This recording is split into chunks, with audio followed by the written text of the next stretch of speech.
गोंदियात आशा व गट प्रवर्तक संघटना आयटकाचे तिसरे राज्य अधिवेशन 27 आणि 28 एप्रिलला गोंदियात होत असून 24 जिल्ह्यातील जवळपास 300च्या वर आशा सेविका व गट प्रवर्तक होणार आहेत, तर गोंदिया जिल्ह्यातील 1000च्या वर आशा सेविका व गट प्रवर्तक येणार असल्याची माहिती राज्य अध्यक्ष राजू देसले आणि जिल्हा अध्यक्ष हौसलाल रहांगडाले यांनी दिली असून 27 एप्रिलला गोंदियाच्या शासकीय विश्रामगृहातून आशा सेविका आणि गट प्रवर्तक महिला रॅली काढतील, तर दुपारी या अधिवेशनाला सुरुवात होणार असून आशा सेविका व गट प्रवर्तकांना किमान वेतन कायदा अंतर्गत पेमेंट देण्यात यावा ही मागणी या अधिवेशनात ठेवण्यात येणार आहे।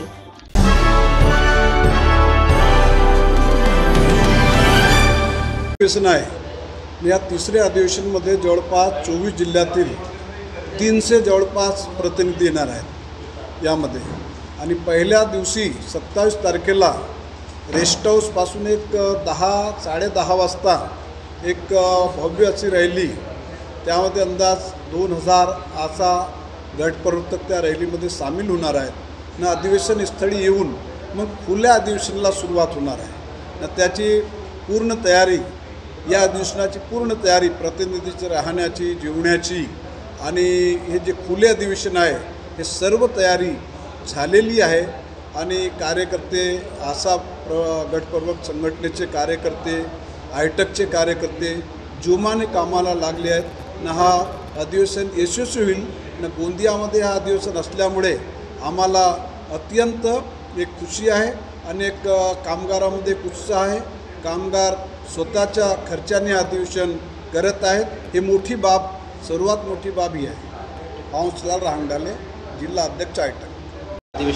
उद्याच्या अधिवेशनामध्ये आशा गटप्रवर्तकांना येणाऱ्या काळात ज्या मागण्या आहेत त्या मागण्या संदर्भात चर्चा करणार आहोत। या देशामध्ये किमान वेतन आशाताईंना 26,000 रुपये आणि गटप्रवर्तकांना किमान वेतन 34,000 रुपये अधिक प्रवास भत्ता मिळावा ही महत्त्वाची मागणी असणार आहे। केंद्र सरकारकडे गटप्रवर्तकांचा, कंत्राटी कर्मचाऱ्यांचा प्रस्ताव गेलेला आहे, तो प्रस्ताव त्वरित मंजूर व्हावा ही मागणी असणार आहे।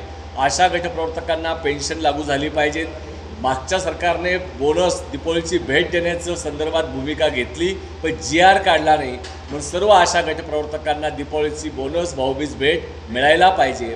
त्याचप्रमाणे अपघात झाल्यावरती 10 लाखाचा विमा कवच दिलेला आहे, पण नैसर्गिक मृत्यू जरी आशा गटप्रवर्तकांचा झाला तर त्यांच्या कुटुंबियांना 10 लाख रुपयाचं कवच, विमा कवच दिलं पाहिजे ही मागणी आहे।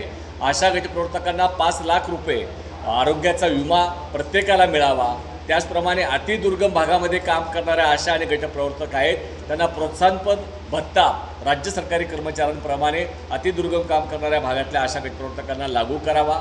या मागण्या आमच्या प्रमुख आहेत। या मागण्यांवरती आम्ही विचारविनिमय करून केंद्र सरकारने 2018 पासून 1 रुपयासुद्धा मोबदला वाढ केलेली नाही, त्यामुळे येणाऱ्या काळात केंद्र सरकारच्या विरोधात तीव्र असं आंदोलन करण्याचा निर्धार या अधिवेशनामध्ये होणार आहे।